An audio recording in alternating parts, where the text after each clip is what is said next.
Hello everyone.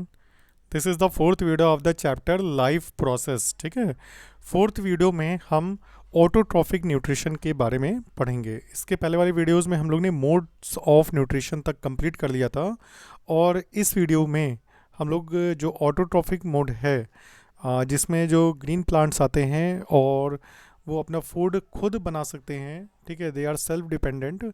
तो उनके बारे में कि उनका मोड ऑफ न्यूट्रिशन किस तरह से होता है, वो अपने फूड को कैसे फॉर्म करते हैं। तो चलिए आइए उसको हम लोग स्टार्ट करते हैं। देखिए, एज पर यहाँ पर देखो लिखा है फूड एंड एनर्जी रिक्वायरमेंट। जो फूड एंड एनर्जी जो रिक्वायरमेंट्स हैं प्लांट की, ऑटोट्रॉफिक ऑर्गेनिज्म की, मतलब प्लांट्स की, आर फुलफिल्ड बाय फोटोसिंथेसिस। वो फोटोसिंथेसिस के थ्रू फुलफिल होती है। फोटोसिंथेसिस क्या है? It is the process by which autotrophs, मतलब green plants, take in substance from the outside, मतलब इन्वायरमेंट से वो क्या करते हैं, रॉ मटेरियल्स को लेते हैं and convert them into stored form of energy, और उनको एनर्जी की स्टोर्ड फॉर्म, मतलब रिजर्व फूड मटेरियल बना करके उसको स्टोर कर देते हैं। ठीक है, दैट मीन्स कि फोटोसिंथेसिस वो प्रोसेस है जिसमें प्लांट्स इन्वायरमेंट से CO2, कार्बन डाइऑक्साइड और वाटर को लेते हैं। ठीक है, और उसको कन्वर्ट करते हैं कार्बोहाइड्रेट्स में, ग्लूकोज की फॉर्म में, in the presence of sunlight with the help of chlorophyll. ठीक है, क्लोरोफिल की हेल्प से सनलाइट के प्रेजेंस में उसको अपने फूड में ग्लूकोज में कन्वर्ट कर देते हैं। देखो, कार्बोहाइड्रेट्स कार्बोहाइड्रेट्स जो बायोमोलिक्यूल्स हैं, दे उनका मेन फंक्शन होता है प्रोवाइडिंग एनर्जी। ठीक है, कार्बोहाइड्रेट्स का मेन फंक्शन है providing energy to the plant and to the organisms, मतलब जिसमें भी कार्बोहाइड्रेट्स हो गए उनका एक फंक्शन है वो एनर्जी प्रोवाइड करता है। ठीक है, जो कार्बोहाइड्रेट्स, मतलब जो प्लांट्स बनाते हैं ग्लूकोज, जो कार्बोहाइड्रेट्स जो तुरंत यूज़ नहीं होते हैं, मतलब जो एक्स्ट्रा कार्बोहाइड्रेट्स होते हैं, उनको प्लांट स्टोर कर देता है इन the form of starch. Starch एक पॉलीसेकेराइड कार्बोहाइड्रेट है, जबकि जो ग्लूकोज है वो मोनोसेकेराइड कार्बोहाइड्रेट है। That means plants food synthesis करते हैं ग्लूकोज की फॉर्म में, और जब उसको रिजर्व करना होता है, रिजर्व फूड मटेरियल में स्टोरेज उसको रखना होता है स्टोर करने के लिए, तो उसको वो पॉलीसेकेराइड स्टार्च में कन्वर्ट कर देते हैं, which serves as the internal energy reserve. जो उस प्लांट के लिए एक एनर्जी रिजर्व है, जब भी उसको ज़रूरत पड़ेगी, when required by the plant, जब भी उसको ज़रूरत पड़ेगी तब वो उस स्टार्च को हाइड्रोलाइज करके उससे ग्लूकोज बना के उससे अपनी एनर्जी फॉर्म कर सकता है। तो a somewhat similar situation in seen in us, और ऐसी सिचुएशन जो होती है हम लोग में भी दिखती है। ठीक है, where some of the energy derived from the food we eat, मतलब जो हम एनर्जी जो फूड से लेते हैं उसको जो है यूटिलाइज करते हैं। जो इतना भी ग्लूकोज होता है वो हमारी बॉडी में जो ब्लड में बनता है, ठीक है, ब्लड में मतलब पहुंचता है, बनता नहीं पहुंचता है ब्लड से, इंटेस्टाइन में एब्जॉर्ब जब होता है, तो उस ग्लूकोज को जितना हमारी बॉडी यूटिलाइज करती है वो करती है, और जो ब्लड में एक्सेस ग्लूकोज होता है उसको वो ग्लाइकोजन की फॉर्म में, ग्लाइकोजन एक रिजर्व फूड मटेरियल है इन द एनिमल्स में जो ब्लड में एक्सेस ग्लूकोज होता है वो ग्लाइकोजन में कन्वर्ट करके उसको स्टोर कर दिया जाता है। और इसमें इंसुलिन हार्मोन का रोल होता है और हमारे लीवर का, क्योंकि इंसुलिन हार्मोन जो होता है वो स्टिमुलेट करता है ग्लाइकोजेनेसिस प्रोसेस को, जिसमें जो एक्सेस शुगर होती है उसको ग्लाइकोजन में कन्वर्ट करके लिवर सेल्स अपने अंदर स्टोर कर लेती हैं। ठीक है, तो एक तरीके से ग्लाइकोजन को हम एनिमल स्टार्च भी बोलते हैं। ठीक है, तो चलिए आइए हम लोग फिलहाल अभी ऑटोट्रॉफिक की बात कर रहे हैं, न्यूट्रिशन की। देखो, अब एग्जैक्टली फोटोसिंथेसिस में होता क्या है। ठीक है, लेट अस सी, मतलब what happen during the process of photosynthesis. तो एग्जैक्टली देखो, फोटोसिंथेसिस प्रोसेस तो बहुत बड़ी है ना, फोटोसिंथेसिस प्रोसेस बहुत बड़ी है और उसमें अच्छी खासी केमिकल रिएक्शंस हैं। बट आपके 10th लेवल पे इसमें मेनली जो आपकी एनसीईआरटी में 3 स्टेप दिए गए हैं जो आपको मेनली समझने हैं। पहला, absorption of light energy by chlorophyll. जो लीव्स में क्लोरोफिल होता है वो लाइट एनर्जी को एब्जॉर्ब करता है। ठीक, एब्जॉर्ब करता है, एब्जॉर्ब करके वो एक्टिवेट होता है और एक्टिवेट होकर के वो इलेक्ट्रॉन रिलीज करता है। फिर कन्वर्जन ऑफ लाइट एनर्जी, और वो एनर्जी जो लाइट एनर्जी से जो वो एक्टिवेट होता है, जो इलेक्ट्रॉन रिलीज करता है, उसकी हेल्प से जो वाटर मॉलिक्यूल होता है, वाटर मॉलिक्यूल जो सॉइल से प्लांट एब्जॉर्ब करता है, लीफ तक पहुंचाता है, उन वाटर मॉलिक्यूल्स की स्प्लिटिंग होती है, वो ब्रेक होता है हाइड्रोजन और ऑक्सीजन में। ऑक्सीजन एज ए पर oxygen gas as a byproduct plant release कर देता है, और हाइड्रोजन जो है उसको एक एनर्जी कंपाउंड में ऐड करने के बाद उससे CO2 का रिडक्शन कराता है, जिससे मतलब जो हाइड्रोजन होता है उसकी हेल्प से CO2 का रिडक्शन होता है और CO2 कन्वर्ट हो जाता है, बनता है कार्बोहाइड्रेट। कार्बोहाइड्रेट मतलब ग्लूकोज, ठीक है, क्या बनता है, ग्लूकोज बनता है। तो एग्जैक्टली देखो प्रोसेस बीच में बहुत सारी हैं, बट आपके मेन 3 स्टेप जो है एज पर एनसीईआरटी हैं वो ये 3 हैं। पहला absorption of light energy by chlorophyll, ठीक, क्लोरोफिल जो है लाइट एनर्जी को एब्जॉर्ब करेगा।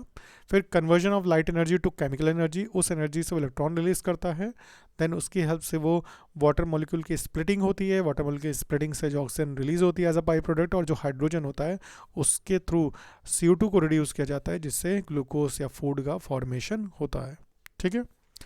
These steps not need placed one after the immediately, मतलब इन स्टेप्स के जो स्टेप्स हैं ये ज़रूरी नहीं कि एक के बाद एक तुरंत ये सारे स्टेप्स हों। जैसे डेजर्ट प्लांट, डेजर्ट प्लांट में प्रॉब्लम ये होती है कि डेजर्ट प्लांट में जो स्टोमेटा हैं वो नाइट के टाइम पे ओपन होते हैं और ड्यूरिंग डे वो क्लोज रहते हैं। तो मेनली जो डेजर्ट प्लांट होते हैं वो CO2 को, कार्बन डाइऑक्साइड को रात के समय एब्जॉर्ब करते हैं, लेते हैं स्टोमेटा के through, and prepare an intermediate, और एक इंटरमीडिएट कंपाउंड बना के उसको स्टोर कर लेते हैं, एक इंटरमीडिएट कंपाउंड बना के उसको स्टोर कर देते हैं। अगले दिन उस इंटरमीडिएट कंपाउंड को ब्रेक करके उससे फिर फर्दर आगे रिएक्शन को फॉलो करते हैं। दैट मीन्स वो ड्यूरिंग नाइट वो कार्बन डाइऑक्साइड ले लेते हैं और उसका एक इंटरमीडिएट कंपाउंड बना लेते हैं जो नॉर्मल प्लांट्स नहीं बनाते हैं।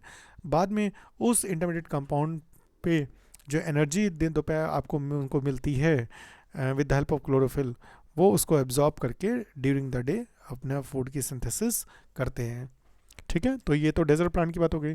अब एग्जैक्टली जो नॉर्मल प्लांट्स है वो क्या करते हैं, CO2 कार्बन डाइऑक्साइड लेते हैं इन्वायरमेंट से और वाटर लेते हैं। कार्बन डाइऑक्साइड स्टोमेटा के थ्रू लेते हैं गैसेस एक्सचेंज के थ्रू, और वाटर को सॉइल के थ्रू लेते हैं, ठीक है। क्लोरोफिल की हेल्प से सनलाइट की प्रेजेंस में, सनलाइट से जो लाइट एनर्जी है उसका यूज़ करके क्लोरोफिल मॉलिक्यूल की जो प्रेजेंस होती है उसमें वो इलेक्ट्रॉन रिलीज़ करेगा एक्टिवेट करके, जैसा भी हमने बताया था, और एक्टिवेट करके वो CO2 को रिड्यूस करेगा, वाटर की मॉलिक्यूल की स्प्लिटिंग होगी और जिससे oxygen as a byproduct निकलेगी, और जो हाइड्रोजन होगा वो उससे CO2 रिड्यूस होगा और बन जाएगा ग्लूकोज। ये इसका फूड है प्लांट का, ठीक है, ये एनर्जी सोर्स है, ये बन जाता है उसके लिए। और फाइनली जब ट्रांसपिरेशन होता है, जब वो स्टोमेटा ओपन होता है, जब गैसेस एक्सचेंज होता है, तो वाटर मॉलिक्यूल्स भी रिलीज होते हैं वेपर फॉर्म में। तो ये कंप्लीट रिएक्शन है।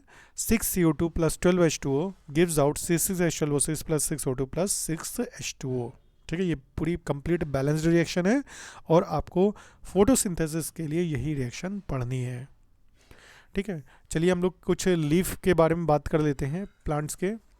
देखो इफ़ यू केयरफुली ऑब्जर्व, अगर हम लीफ का क्रॉस सेक्शन एरिया, अगर लीफ को हम बीच से कट करते हैं और उसका क्रॉस सेक्शन एरिया माइक्रोस्कोप में देखते हैं, तो हमको उसमें कुछ सेल्स दिखेंगे जिसमें ग्रीन डॉट्स दिखेंगे, एंड दैट ग्रीन डॉट्स, और वो ग्रीन डॉट्स जो होते हैं वो क्लोरोप्लास्ट होते हैं जिनमें क्लोरोफिल होता है। इधर देखिए ये एनसीईआरटी का डायग्राम है, इसमें देखिए आप, ये लीफ है, लीफ को बीच से कट कर दिया गया है, लीफ ब्लेड को, पूरे पत्ती को जो बीच से काट दिया गया है। इसमें ये मिडरिब है, ये उसका लीफ लेमाइना ब्लेड है, ये वेन्स हैं, और इसकी जो थिकनेस है इसका, अगर हम ये क्रॉस सेक्शन एरिया देखें तो यहाँ सबसे ऊपर क्या है, सबसे ऊपर एक क्यूटिकल होगी लीफ के ऊपर, फिर उसके नीचे अपर एपिडर्मिस होगी, फिर देन उसके बाद उसमें मेसोफिल सेल्स होंगी, ये सारी मेसोफिल सेल्स हैं, इन्हीं को मेसोफिल सेल्स बोलते हैं। मेसोफिल सेल्स ग्रीन होती है मेनली क्योंकि इनमें ही क्लोरोप्लास्ट होता है। देन इसके बाद लोअर एपिडर्मिस होगी, देन लोअर एपिडर्मिस में जो आपको पोर यहाँ से ये जो ओपनिंग दिख रही है दैट इज स्टोमेटा। स्टोमेटा के अगल बगल होती हैं गार्ड सेल्स, ठीक है। ये स्टोमेटा इज द पोर और उसको कवर करते हैं गार्ड सेल्स। जो लीफ की सेल्स होती है, जो पैरेनकाइमा टिश्यू है, जो मेसोफिल सेल्स है वो एक पैरेनकाइमा टिश्यू है जिसके बीच में एयर स्पेसेस होते हैं, और जो मेसोफिल सेल्स हैं उनके अंदर क्लोरोप्लास्ट होता है जिसकी वजह से वो ग्रीन होते हैं। ये सामने देखिए ये एक माइक्रोस्कोपिक स्ट्रक्चर है, इसमें देखिए सेल्स आपको दिख रहे हैं प्लांट में, और उसमें आपको ग्रीन डॉट्स बहुत सारे दिख रहे हैं, ये एक्चुअली क्लोरोप्लास्ट है। वैसे एक सेल में बहुत क्लोरोप्लास्ट हो सकते हैं, अगर हम एक सिंगल क्लोरोप्लास्ट के स्ट्रक्चर की बात करें तो ये स्ट्रक्चर है। इसमें आपका क्लोरोप्लास्ट में आउटर मेम्ब्रेन होती है जो बड़ी स्मूथ दिख रही होगी आपको बिल्कुल, फिर एक इनर मेम्ब्रेन होगी, जो अंदर वाली मेम्ब्रेन होती है इसमें पर्पल कलर की जो दिख रही है, ये अंदर की तरफ फोल्ड होकर के बहुत सारे कॉइन लाइक स्ट्रक्चर बनाती है। These coin like structures are thylakoid, और इस थैलाकॉइड के एक बंडल को बोलते हैं ग्रेनम। एक जो ये एक यहाँ से एक बंडल है, एक बंडल क्या है, ये है ग्रेनम। और जितने भी बंडल यहाँ पे दिख रहे हैं, 1 2 3 4 5, जो ये 5 बंडल हैं, इन सबको एक साथ प्लूरल में बोलते हैं ग्रेना। और जो लिक्विड यहाँ पे फिल्ड है, जो मैट्रिक्स यहाँ पे भरा हुआ है क्लोरोप्लास्ट के अंदर, दैट इज स्ट्रोमा। ग्रेना जो पार्ट है, ग्रेनम है, इसमें लाइट रिएक्शन होती है फोटोसिंथेसिस की, और स्ट्रोमा में डार्क रिएक्शन होती है। मतलब सनलाइट में जो लाइट डिपेंडेंट होगा पूरा, ये ग्रेना होगा, और जो स्ट्रोमा है ये डार्क रिएक्शन इसमें होता है। डार्क रिएक्शन का मतलब है, ये ज़रूर डार्क रिएक्शन का मतलब ये बिल्कुल नहीं है कि ये ड्यूरिंग द नाइट होगी। डार्क रिएक्शन का मतलब है कि ये लाइट इंडिपेंडेंट रिएक्शन होती है, मतलब स्ट्रोमा में लाइट इंडिपेंडेंट रिएक्शन है, मतलब उसको लाइट की कोई ज़रूरत नहीं, वो दिन में भी चलेगी, वो रात में भी चलेगी। और डार्क रिएक्शन में मेनली फूड का फॉर्मेशन होता है, जबकि लाइट रिएक्शन में क्या होता है, सनलाइट की ज़रूरत पड़ती है, लाइट डिपेंडेंट है, इसमें क्लोरोफिल मॉलिक्यूल एक्टिव होगा और जो है इलेक्ट्रॉन रिलीज करेगा। जो फर्दर जो लाइट डिपेंडेंट रिएक्शन है वो लाइट डिपेंडेंट रिएक्शन में आ जाएगी, और जो दूसरी जो लाइट इंडिपेंडेंट रिएक्शन है उसको हम डार्क रिएक्शन बोलेंगे, वो स्ट्रोमा पार्ट में होगी। ये एक सिंगल क्लोरोप्लास्ट का स्ट्रक्चर है। दोनों मेम्ब्रेन के बीच में जो स्पेस होता है, इसको आप इंटर क्लोरोप्लास्टाइडल स्पेस भी बोल सकते हैं, या पेरी क्लोरोप्लास्टाइडल स्पेस भी बोल सकते हैं, इंटर नहीं बोलेंगे, पेरी क्लोरोप्लास्टाइडल स्पेस सही है। तो दोनों मेम्ब्रेन के बीच में होता है पेरी क्लोरोप्लास्टाइडल स्पेस, एक सिंगल जो होता है coin like structure, that is thylakoid. ये जो आपको सिंगल कॉइन लाइक स्ट्रक्चर दिख रहा है, इसको हम बाहर अगर निकाल के आपको दिखाएं कि जैसे जो सिंगल कॉइन लाइक स्ट्रक्चर, एक थैलाकॉइड, एक सिंगल थैलाकॉइड, इसमें बहुत सारे आपको डॉट्स दिखेंगे, और इन डॉट्स में मेनली होते हैं क्वांटासोम्स। ये सब हैं क्वांटासोम्स, और in each and every quantasome, हर एक क्वांटासोम में 230 क्लोरोफिल के मॉलिक्यूल होते हैं, क्लोरोफिल के मॉलिक्यूल होते हैं। इसका मतलब है कि क्लोरोप्लास्ट के अंदर होते हैं ग्रेनम, ग्रेनम में थैलाकॉइड, थैलाकॉइड के अंदर क्वांटासोम्स, और क्वांटासोम्स में होते हैं क्लोरोफिल मॉलिक्यूल्स। ठीक है, तो यहाँ क्लोरोफिल मॉलिक्यूल मेनली होता है। आई थिंक आपको डायग्राम समझ में आ गया होगा। चलिए हम लोग आगे देखते हैं। Now let us study how the plant obtains CO2। अब प्लांट कार्बन डाइऑक्साइड कैसे लेता है, तो आपको अभी हमने बताया कि जो कार्बन डाइऑक्साइड और ऑक्सीजन का एक्सचेंज होता है वो स्टोमेटा के थ्रू होता है, तो उसके लिए स्टोमेटा है। Stomata are tiny pores present on the surface of leaf. ठीक है, massive amount of gases exchange, मतलब बहुत ज़्यादा अमाउंट में जो गैसेस एक्सचेंज होता है लीव्स में, वो इन्हीं पोर्स के थ्रू होता है, for the purpose of photosynthesis, क्योंकि फोटोसिंथेसिस के लिए ही प्लांट जो होता है वो CO2 एब्जॉर्ब करता है। देखो, एक्सचेंज ऑफ गैसेस जो होता है वो स्टेम से भी होता है, रूट से भी होता है, लीव से भी होता है। स्टेम्स में होगा मेनली लेंटिकल्स के थ्रू, स्टेम्स में मेनली लेंटिकल्स होते हैं जो वुडी स्टेम होते हैं। अगर ग्रीनी स्टेम है, हार्बेशियस स्टेम है, तो उसमें स्टोमेटा भी होते हैं। ठीक है, अगर वुडी स्टेम है, थिक स्टेम है, ट्री में है, तो वो लेंटिसल्स होंगे। रूट्स में एक्सचेंज होता है रूट हेयर्स के थ्रू, और लीव्स में तो आपको पता ही है स्टोमेटा के थ्रू गैसेस एक्सचेंज होता है। ठीक है, since large amount of water can also be lost, अब जब स्टोमेटा ओपन होंगे तो लीव से बहुत ज़्यादा अमाउंट में वाटर भी लॉस होगा, तो इसका मतलब है कि प्लांट्स को इन पोर्स को बंद भी करना होता है। मतलब ये पूरे 24/7 नहीं ओपन रहते, ये पोर्स ओपन भी रहते हैं और बंद भी होते रहते हैं। ठीक है, अभी इनकी ओपनिंग और क्लोजिंग के बारे में भी बात करेंगे, बट इनमें पहले बात करते हैं कि जब प्लांट को फोटोसिंथेसिस की ज़रूरत नहीं होती, जब गैस सेक्शन की ज़रूरत नहीं होती, तब ये पोर्स क्या हो जाते हैं, बंद हो जाते हैं। ठीक, ये आपके सामने डायग्राम है, ये एग्जैक्टली एक हाई इलेक्ट्रॉनिक माइक्रोस्कोप, मतलब ये आपको फ़ोटो है। ठीक, इलेक्ट्रॉन माइक्रोस्कोप तो एग्जैक्टली नहीं कहेंगे एग्जैक्ट है, लेकिन ये फिर भी ये हाई पावर माइक्रोस्कोप से लिया गया है, जिसका रेजोल्यूशन पावर हाई है। तो इसमें आपको स्टोमेटा आपको दिख रहे हैं लीफ पे, देखिए ये स्टोमेटा आपको यहाँ पे दिख रहे हैं, ये सब स्टोमेटा हैं, ये ओपनिंग्स हैं और अभी ये क्लोज हैं। अभी आपको क्लोज है, ठीक है। ये सारी ओपनिंग्स ये जो हैं स्टोमेटा हैं। अब अगर राइट साइड में आप देखिए, ये एक फिगर है, इसमें जो CO2 है वो प्लांट एब्जॉर्ब कर रहा है ओपन स्टोमेटा के थ्रू, और वाटर को और ऑक्सीजन को रिलीज़ कर रहा है, जो हमने आपको फोटोसिंथेसिस की प्रोसेस में दिखाया था। तो आई थिंक ये समझ में आ गया होगा। थोड़ा सा मॉल देख लेते हैं। स्टोमेटा ओपन और क्लोज, देखिए सामने दिख रहा है कि स्टोमेटा का जो ये स्टोमेटल पोर है, ये जो बीच में पोर है यहाँ पे खुला हुआ है, और इधर साइड में ये पोर क्या है, बंद है। तो ये एग्जैक्टली जो मेनली ज़्यादातर एंजियोस्पर्मिक प्लांट्स में जो स्टोमेटा होते हैं, ये इसमें जो गार्ड सेल्स के थ्रू होते हैं, ये गार्ड सेल्स बीन शेप्ड होती हैं। इसमें जो आपको गार्ड सेल्स दिख रही हैं बीन शेप्ड हैं, किडनी शेप्ड हैं।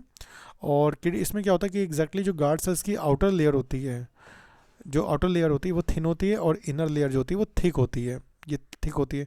होता क्या है कि पहले तो हम स्ट्रक्चर बता दें। ये दोनों गार्ड सेल हैं, ये इसकी एपिडर्मल सेल्स हैं, साथ में इनको सब्सिडियरी सेल भी बोलते हैं। इन एपिडर्मल सेल्स को आप सब्सिडियरी सेल्स भी बोल सकते हैं, या इसको कंपेनियन सेल्स भी बोलते हैं लोग, कुछ लोग कंपेनियन सेल्स भी बोलते हैं।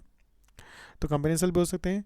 आउटर जो वॉल है वो थिन है, और इनर वॉल जो है वो थिन है, ठीक है। इनर जो है इसका एक बहुत बड़ा रोल है, एग्जैक्टली बता देते हैं। आउटर जो है वो थिन वॉल है।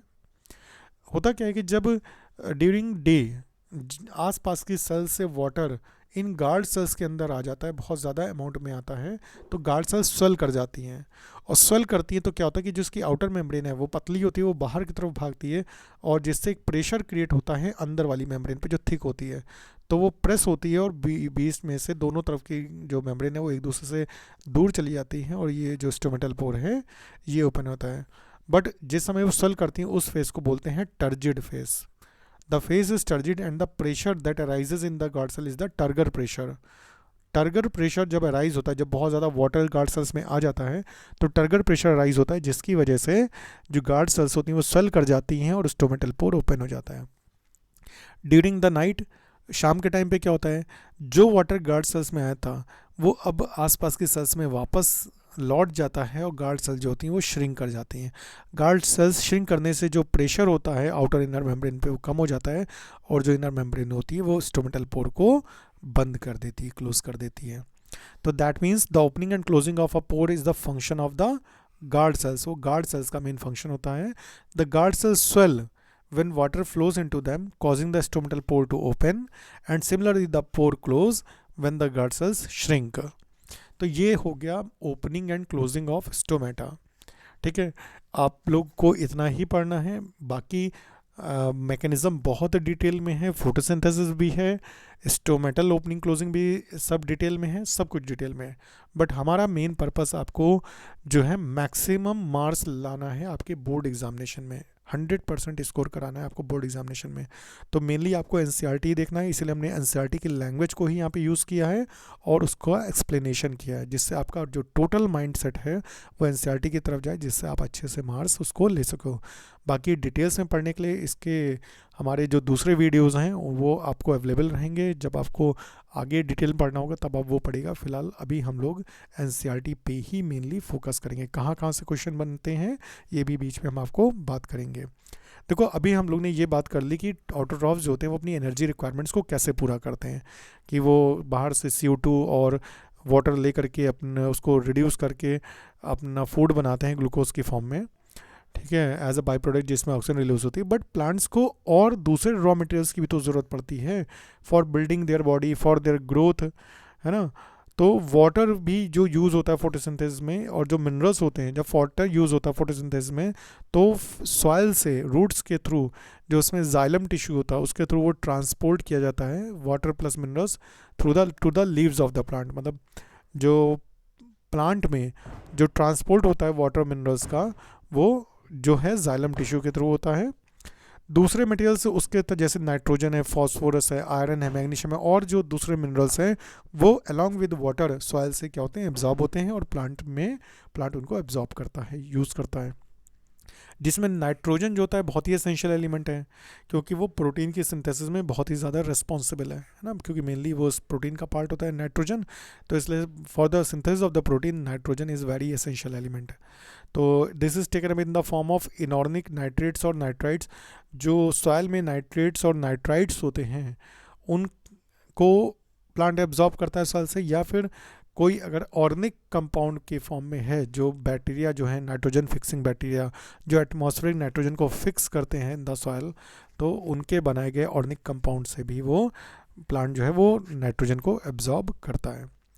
तो फिलहाल वो जो आपका इसका एब्जॉर्प्शन है मिनरल्स का, उसके बारे में हम डिटेल में बात करेंगे, बट ट्रांसपोर्टेशन सेक्शन में। अभी जो हम लोग ने पढ़ा है वो हम लोग ने पढ़ा है ऑटोट्रॉफिक न्यूट्रिशन, ठीक है। ऑटोट्रॉफिक न्यूट्रिशन हम लोग ने कंप्लीट कर लिया है। इसमें इनकेस कोई भी डाउट है तो आप डेफिनेटली कमेंट सेक्शन में पूछिए, और ज़रूरत पड़ेगी तो आपको एक उस आपके पर्टिकुलर टॉपिक पे अलग से वीडियो बना करके भी हम आपको देंगे, जिससे आपको पूरी तरीके से जो टॉपिक्स हैं वो पूरे क्लियर हो जाएं। मेनली कोशिश करिए कि क्वेश्चंस एनसीईआरटी बुक के सारे क्वेश्चंस लगाइए, और टेक्स्ट जो है वो पूरा मैंने ऑलरेडी आपको एक्सप्लेनेशन दे दिया है। लगातार वीडियोस में बने रहिए, चैनल को ज़रूर सब्सक्राइब करिए, अपने सभी फ्रेंड्स के साथ शेयर करिए, जिससे उन सबको भी इसका प्रॉफिट मिल सके। ठीक है, चलिए तब तक के लिए thank you all and have a nice day बेटा।